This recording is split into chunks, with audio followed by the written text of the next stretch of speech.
Well, a very good evening to you and welcome to Unfiltered on SABC3 and SABC News Channel. I'm your host, Criselda Lewis.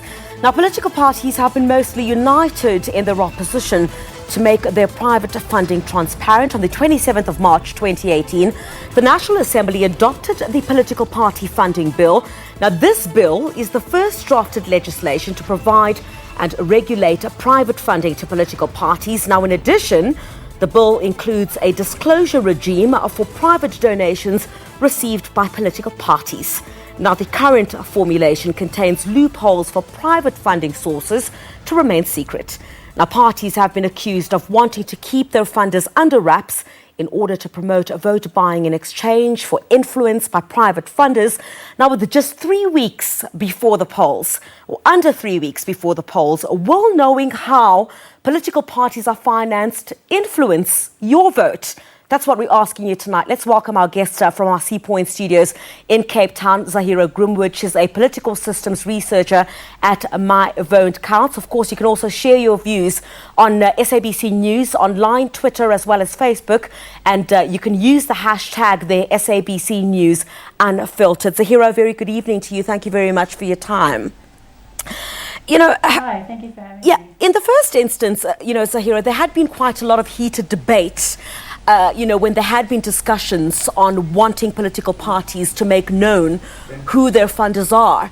Just take us a bit back on what My Vote Counts did. I know you went to court to also try and get, to a point of where we are at the moment. Take us back very slightly before we can go into our discussion.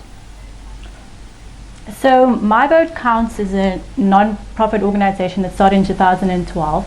And we basically took the baton from another organization who was at the forefront of advocating for transparency of political parties' private funding. And the first process in the court was at the Constitutional Court in 2014, where we asked Parliament to enact legislation, or to compel Parliament to enact legislation to allow for disclosure of political parties' private funding. But what we drew attention to was the deficiencies in the Promotion of Access to Information Act. And we had lost that court case, but then we took it to court again. But at this time, the next time, we started at the High Court in the Western Cape. And through the awareness of political parties that we were getting closer to a point where we would win, we feel that influenced them to then take up this matter at Parliament and initiate a process where legislation was drafted. Yeah. So in 2017, My Vote Counts won at the High Court in the Western Cape, and the process of the political party funding bill started where it was drafted. And in 2018, the Constitutional Court ruled in My Vote Counts' favor, where it confirmed that the right to vote is the right to make an informed vote, and Parliament had to, either through legislation or through amending PIA, facilitate disclosure of political parties' private funding. But as we've seen, the Political Party Funding Act was signed only in January this year, which has delayed the whole process and hasn't allowed the IEC enough time to set up the infrastructure necessary in order to make this bill a reality before the elections of this year. Well, that's right, Zahira, and that's the next point I wanted to come to, was that the President had signed this into law in January, and the IEC had said it does not have enough time to put the right systems in place before this election that we're heading to now in May. I mean, the electorate then still goes to the polls without the kind of knowledge which formed the basis for what you were asking the courts to do in the first place, in that if they have access to this information, they'll be able to make an informed decision knowing who funds the political parties that they're voting for. Yes, so the political right to vote cannot be exercised effectively if one doesn't have information on political parties' private funding. Because as one has been able to see with cases that have been disclosed by investigative journalists or a report that we recently wrote, one sees that what makes political parties tick is actually wealthy businessmen and corporates, whereby politicians have been able to fill their pockets instead of serving in the interest of the public whose votes that they depend on. And it's very unfortunate that we once again are going to an election without legislation that allows for such disclosure. However, we feel that there was a possibility for the IC to be able to do this, even though there was a limited time period. One of the arguments that the presidency had apparently when they had a meeting with the IC was that they didn't want to put too much pressure on the National Treasury.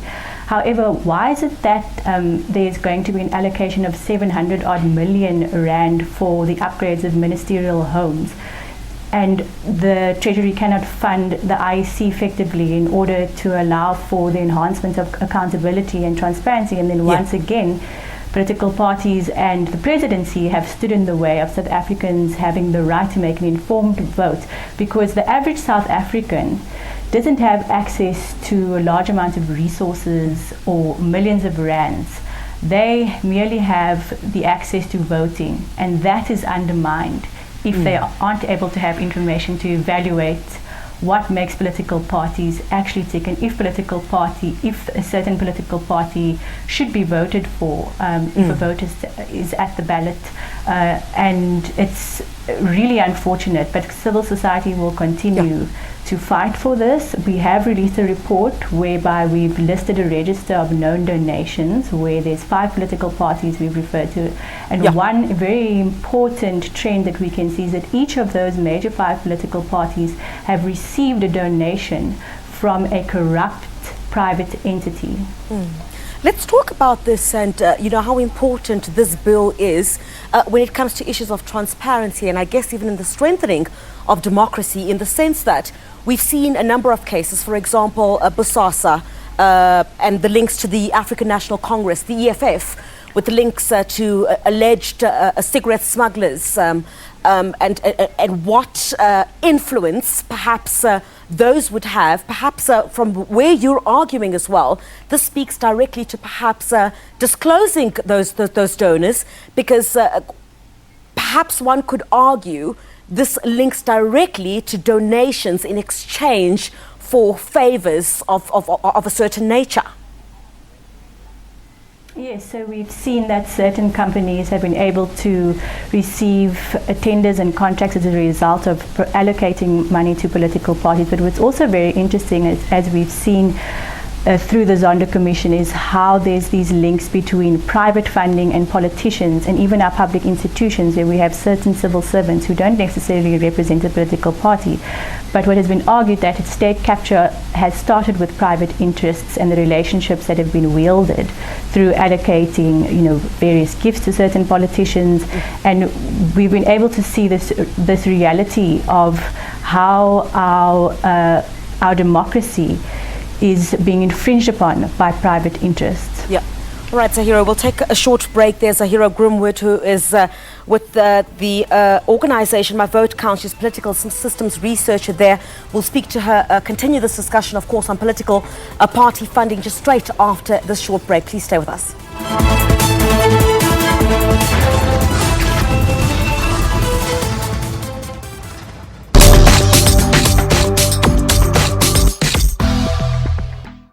We do not just speak. We let every voice in our nation find full expression in language and in culture. We do not just teach.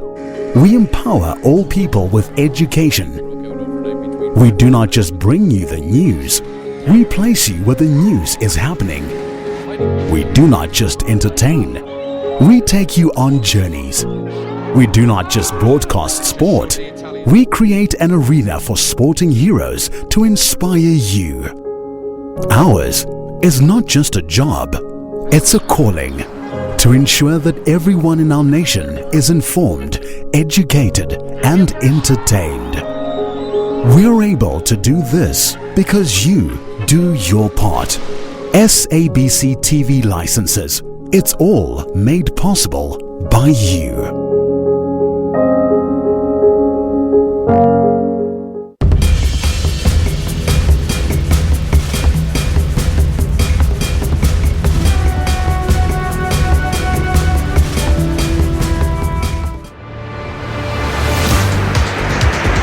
The Drakensberg is the name given to the eastern portion of Great Escarpments, which encloses the central Southern Africa plateau.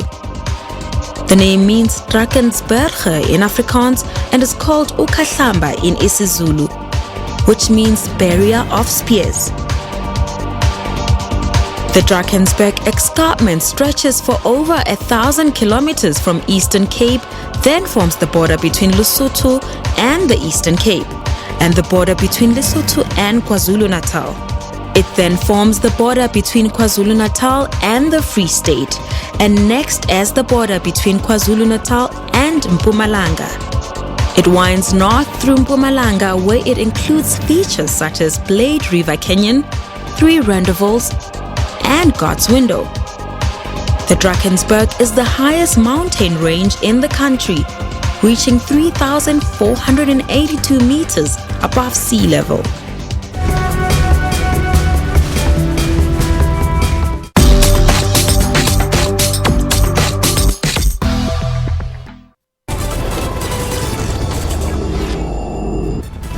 Hello again. Thank you very much for staying with us. If you've just joined us, you're most welcome. You're watching Unfiltered on SABC3 and SABC News Channel. The question we're asking you tonight, with just under 3 weeks before the polls, will knowing how political parties are financed, of course, influence your vote? You've been communicating with us on Twitter as well as Facebook. Thank you very much. We'll put some of those tweets up very shortly. And of course, to unpack this debate, we're joined by of course, Zahira Grimwood, who is a political systems researcher at My Vote Counts. She joins us from our Sea Point studios in Cape Town. Let's just bring up this a graphic at the moment that will give you an idea as we continue this discussion about how political party funding or how political parties are funded. Zahira, thank you very much for joining us. Let's continue this discussion. Of course, there are many good provisions, I guess, within the Act, but I think going through part of what's entailed in it. For example, you have a part of the bill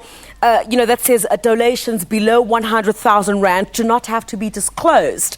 And, the concern, I guess, there would be, I guess, money could be able to be channeled elsewhere. Under 100,000 Rand, one wouldn't necessarily, or probably find another entity to try and channel money through. How do you guard against some of these loopholes? Talk to us about some of the loopholes within this bill, including which one would believe this is one of them, and how, I guess, political parties could still take advantage of loopholes such as this. So last year at the public hearings at the Parliamentary Committee, My Vote Counts and other civil society organizations did argue that the 100,000 Rand should be reduced to 10,000 Rand. The IEC was concerned that there would be an administrative burden on them if they had to report every single donation. For example, if they said there were donations, say, of 1 Rand, it would be an enormous burden of them to have to disclose every single donation. However, 100,000 Rand, or even an amount just underneath that, is very significant. So you can have a company that can donate just below that and they can avoid disclosure. But then there's also a very interesting new provision that's going to be provided in the bill, which is referred to as the Multi-Party Democracy Fund or the private fund. And what this will allow for is for a donor to donate to this fund instead of donating directly to a political party. So if one donates directly to a political party, the political party will be obligated to provide that information to the IEC. And the IEC will then have to publish that information on a quarterly basis. However, if you decide as a donor that you want to remain anonymous, you can donate to the Multi-Party Democracy Fund. However, what would happen with that donation is that would be distributed on a proportional and equitable basis to all political parties in the national and provincial legislatures. But there's a large concern by civil society that the IEC is going to potentially be threatened, say perhaps by capture, if they're going to have to consider requests for non-disclosure. So we're really going to have to trust the IEC when it comes to how they would consider such requests from donors, because there has been according to parties, certain cases where some donors have been threatened by other political parties who they don't donate to. So in such cases, yes, we can understand perhaps that there could be a need for non-disclosure and for such requests to be approved. However, we're going to need to be able to trust that the IEC is vetting such donors effectively and that they have the necessary forensic investigative skills and resources to ensure the public that they are doing the right job. But do voters even care? I put out that question a bit earlier, and some of the responses that I got, off social media, I was trying to gauge what the electorate, I guess, was thinking about. Do voters even care about where the money comes from within these political parties, or perhaps those, with a thicker moral standing would probably not want to associate themselves with a political party that, I guess, takes money from individuals who don't have a good reputations, I guess. I think that it's the question about voters not caring really also doesn't draw to the fact that there are a lot of voters who do care, a lot of citizens who do want to know who is really controlling our political parties, because the vote is essentially undermined. Because if there is a social contract between the state and society, who then entrust the state to run our administrations, political parties provide that link between voters and the state. And in order to vote for them, we need to know, or in order to evaluate if a political party is the right party to do the job, we need to be able to see where their interests lie. And with a lot of cases that we've reported when it comes to multinational companies or certain billionaires that have been able to influence political parties, we see that the interest by politicians is not to serve the interests of the public. And we are a constitutional democracy.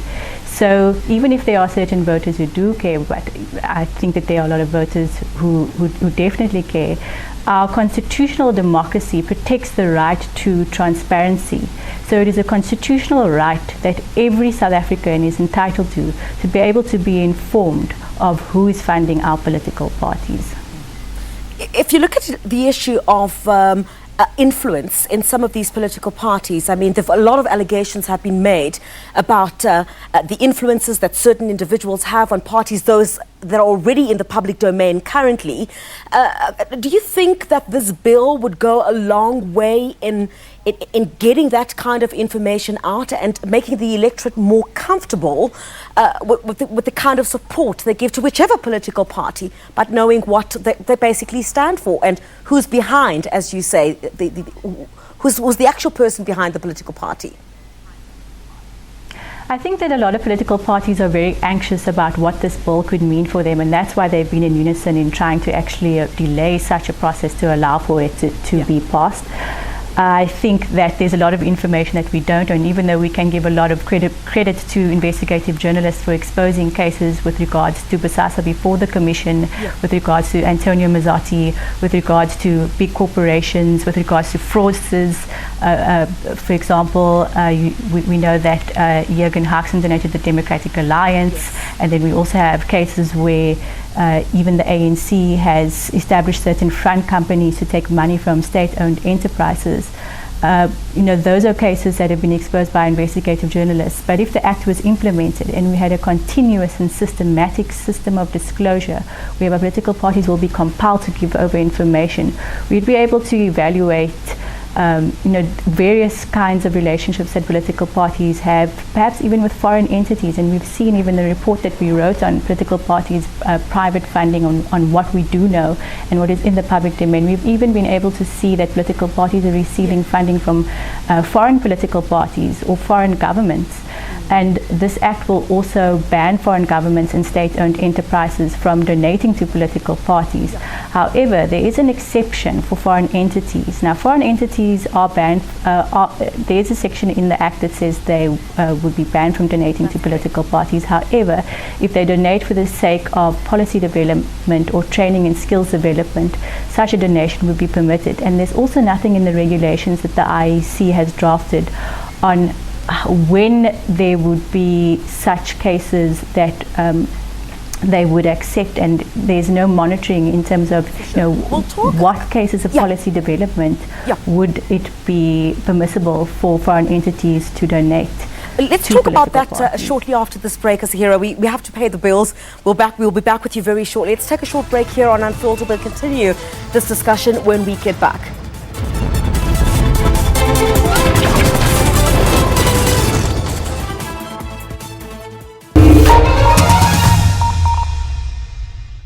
When thinking about the hassle of switching medical aid, Tuli has an epiphany. Bonita's let her apply online and a human phones her back. No long forms, no on-hold music. That's real medical aid. Exciting. The SABC News mobile app is your one-stop digital portal to all the news you need. Stay connected with the latest in breaking news.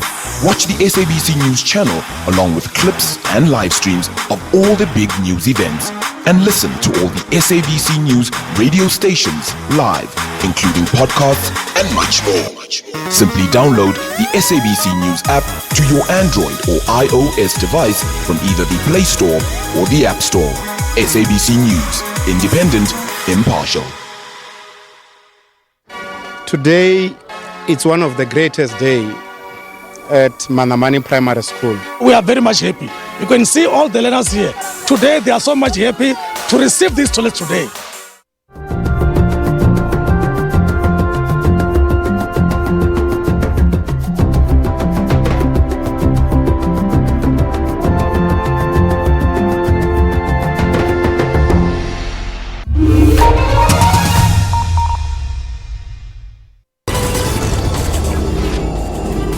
Hello again, the final leg of our discussion here this evening. Would you change your mind about who you vote for if you didn't like who their funders are?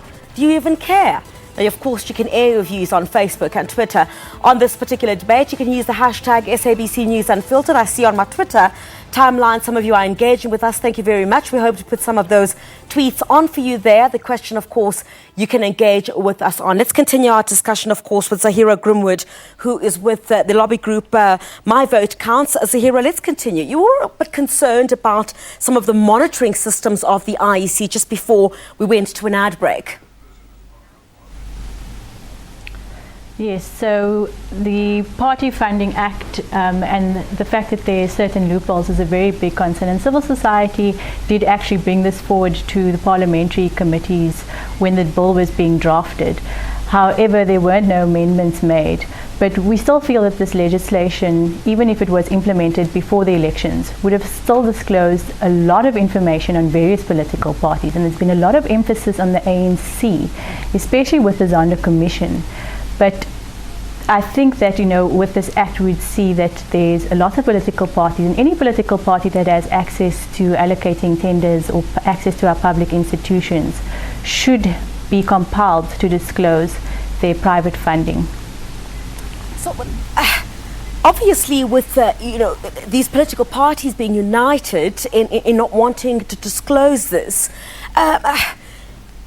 what would you like to see? When would you like to see the IEC? I know it's disappointing on your part. You've already made that quite public, that you're disappointed that this election goes ahead without, the bill itself effected to ensure that political parties are able to say where they're getting the money from.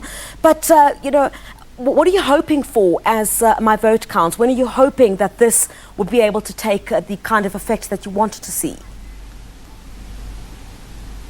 So the IEC did invite the public to submit comments on the regulations that they have drafted. What we would like to see, though, when it comes to the regulations, is for the IEC to give us clarity on how they're going to implement Chapter 5 of the Act, which relates to enforcement powers, because the regulations, which is a separate document to the Act, it's supposed to put various aspects of the Act into effect, but what it doesn't have is any details on how the IEC would force political parties to comply. So we need a bit more clarity of perhaps what state institutions they would bring to the table. Would they have the Hawks or the NPA or certain law enforcement institutions involved? So are you to saying make sure without that we that, have the the right IEC would not have and teeth? Infrastructure necessary to make sure that South Africans can take this seriously. Now, the IEC received over 5,000 submissions on the regulations, which is very interesting and much larger than the submissions that were made to parliamentary committees when the bill was being drafted, where you had merely just civil society organizations that made contributions. And we're commending the IEC for wanting to take the public interest seriously, and they're going to hold public hearings. Now, the IEC has said that they're going to put, the bill will only be in full operation within 3 years. However, I don't think that it is such a difficult task for them to be able to approach political parties or request political parties to be able to give her this information. Yeah. I think that, as I mentioned earlier, there's going to be a stronger need for and more energy from the presidency. I mean, if he's speaking about a new dawn, there can be no new dawn without him actually taking such regulation, transparency regulation seriously. Yeah. We do see cases coming out of the Zondo Commission, but in order for our elections to have the legitimacy that it needs, we need to have access to information. We need to understand what's going on in our political parties. And private funding information obviously tells us a lot. We would like to see the IEC to be able to allow for disclosures as soon as possible, and definitely before the next local government elections. But what they have said is that it perhaps would only become a reality before the next national elections. And that, I guess, would not be what you would want to see. But I just want to, before we run out of time, on the issue of the IEC bringing in law enforcement agencies or trying to enforce some of these particular issues, are you then saying that the IEC would not have enough teeth to deal with these political parties if there isn't disclosure on whether they plan to bring in these other particular agencies to help them do their work? Yes, I don't think that the regulations that they've drafted already has any teeth to actually force political parties to comply. They did say earlier in the year, once the act was signed by the president, that they would start collecting information from April this year, which created all this excitement, especially from the media, on the fact that we'd have information before the elections. Yes. However, what the IEC has said is that they don't have the powers to force political parties to comply. So they're going to need to be beefed up with the right amount of resource and technical skills, forensic investigators and law enforcement powers to assist them in making sure that political parties do comply. There is a chapter in the Act that actually says the IEC can have powers even to inspect political parties' offices and records if they do have certain concerns about the credibility of the information that is given to the IEC. But so in the Act it actually says that donors and political parties both will have to disclose information.